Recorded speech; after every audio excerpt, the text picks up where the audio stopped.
So I'm just going to start asking you to humour me a little bit. I'm going to ask you just to stand up, please. Everybody stand up. And then turn to the person next to you or behind you, or if you're on your own, wave. And I want you to smile, like a really big smile at the person. Especially if you're next to someone you didn't come with, especially them, really grin. Thank you very much. You can sit down now.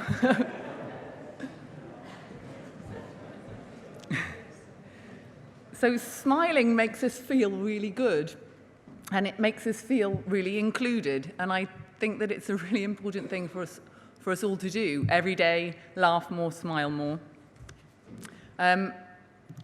So this is me. I am Bryony Gittins, known by my friends as Farmer Bry. Farmer of 650 Texel, Feline and Charolais sheep on 300 acres of Welsh countryside. I'm also a farmer's daughter. I am wife to my lovely husband Steve, who is a mechanic and garage owner and really useful quad bike fixer. I am mother of two completely wild children who are really lovely.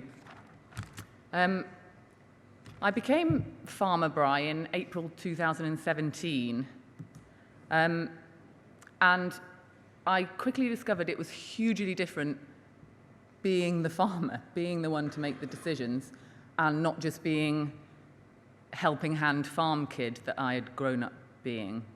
And I wrote myself a 2-year plan, which was to go and learn as much as I possibly could, to go to every conference, to every open day, to every training course, every agricultural opportunity that I could find.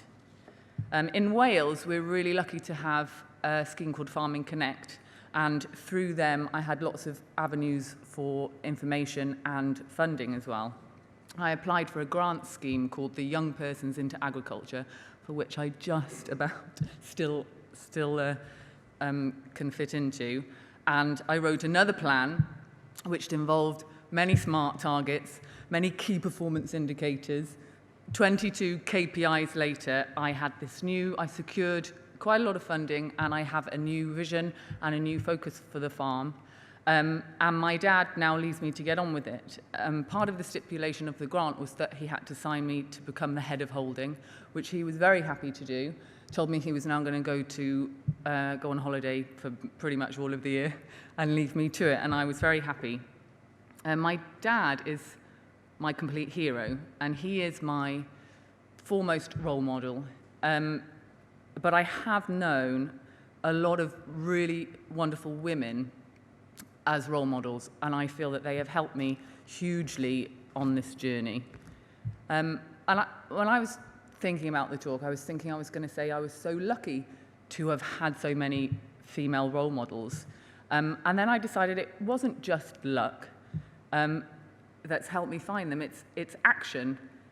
I go and I do stuff, and it is a little bit scary sometimes, but I'll go and I'll do it. And it's on these things that I go and I do. I meet people. And these role models are so important. They give you direction. They give you inspiration. You get a little bit starstruck. They give you motivation, empowerment, and ultimately the self-confidence to carry on and to do what you are there to do. After school, like Lydia, I went away for a year. I lived in America and Canada, which was hugely valuable experience. And really there, I kind of found my first really important role models. I came back, I went to Newcastle University, I studied zoology. And then I came back home after that, and I didn't really know what to do. Dad was still farming, but I kind of thought, well, I'm not really ready to do anything that related yet. So I did a computer course, and then it led me to London. I somehow thought, well, let's go and see. Maybe the streets are paved with gold, which, funnily enough, they're not. But I did have a really, really great experience. I worked for a bank, so totally different to farming and being a sort of rural child. But then I moved back to Wales and married my husband, Steve. And then once again, I didn't really know what to do. So I became an outdoor instructor, So I was a mountain leader, a cave leader, climber, worked for a D&V expeditions company. And when I had my kids, I worked in the expeditions office, which really suited having little kids. So then, my dad, my amazing dad, went into hospital, and suddenly, all our worlds turned upside down. So I'm one of 4 kids. My older sister's a teacher, and her husband, they actually farm on the farm next door to us. My brother was working as an accountant, but was living at home with mum and dad. My little sister's an engineer, but she's living in Dubai because her husband's working out there. And suddenly we thought, oh, what are we doing? The farm was our core, and the thought of it not being the thought that it might not be there anymore was really terrifying for all of us. And then kind of at this moment, it just became really obvious that I would be the farmer.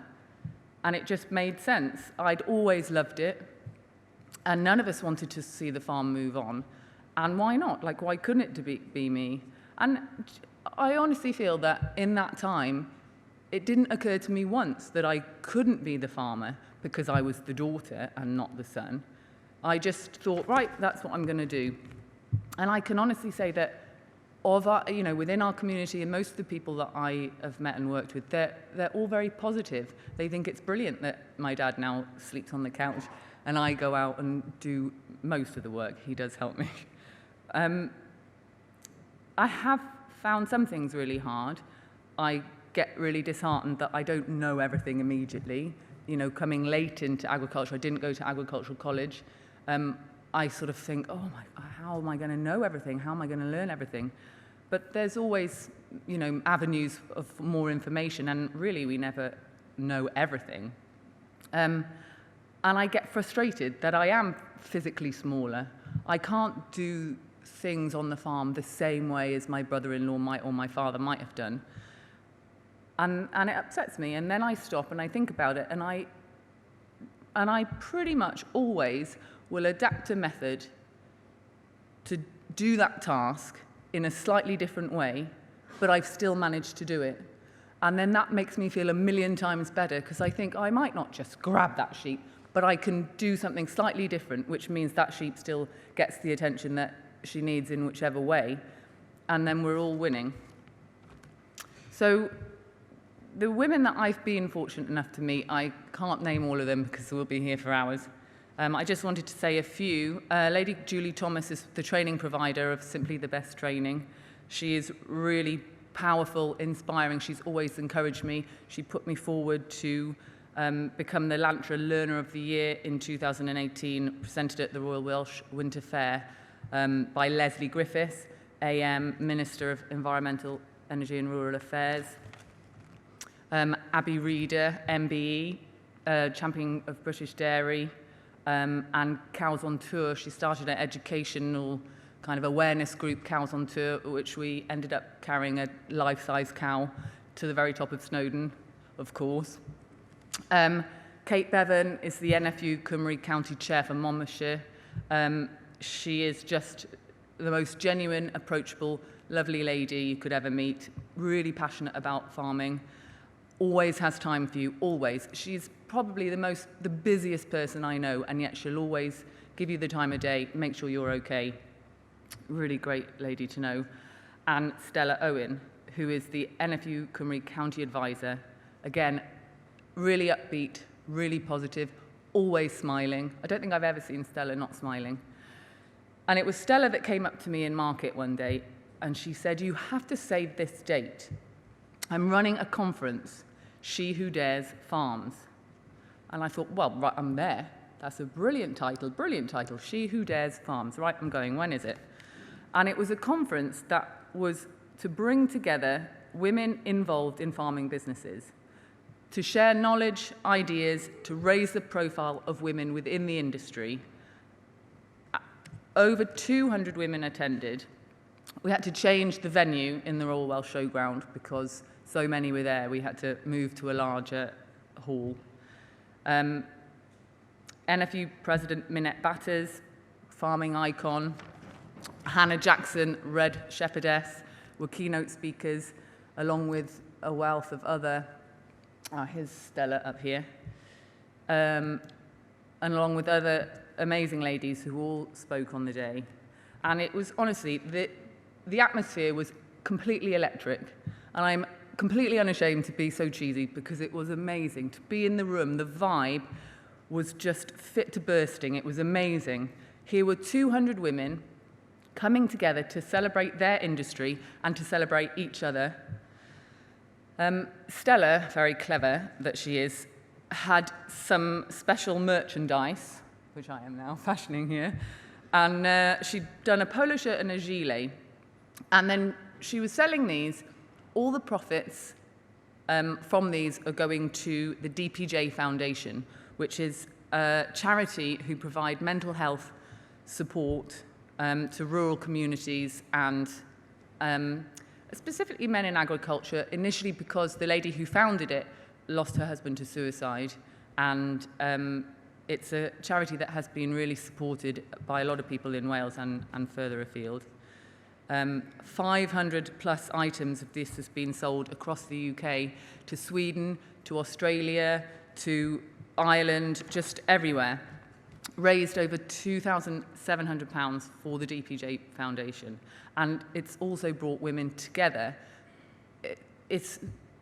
Everybody seems so proud to wear it, to show it off, to show their little bit of farming. The She Who Dares Farms hashtag was trending by 10 a.m. on the day of the conference, and it's continually used on the social media everywhere, usually with someone showing off their polo or their body warmer. Here we have some. But the conference, it wasn't about women trying to take over the world or being better than men. It was about forging a way and breaking the mold in what has historically been viewed as a male-dominated industry. It was about creating a place for the lesser confident. So Stella said she had to work quite hard to drag a few attendees there, because initially they were too afraid to come. They'd said, but we don't go to conferences, it's the men that go to conferences. But they came, and they were really glad they did. And I think that the fact that it was so popular showed that it was needed, and that people really were appreciated that it was run. And Stella said there's definitely room for it to grow, so I'm sure you'll see it again, however that happens. And so, She Who Dares most definitely farms. And thank you all for smiling.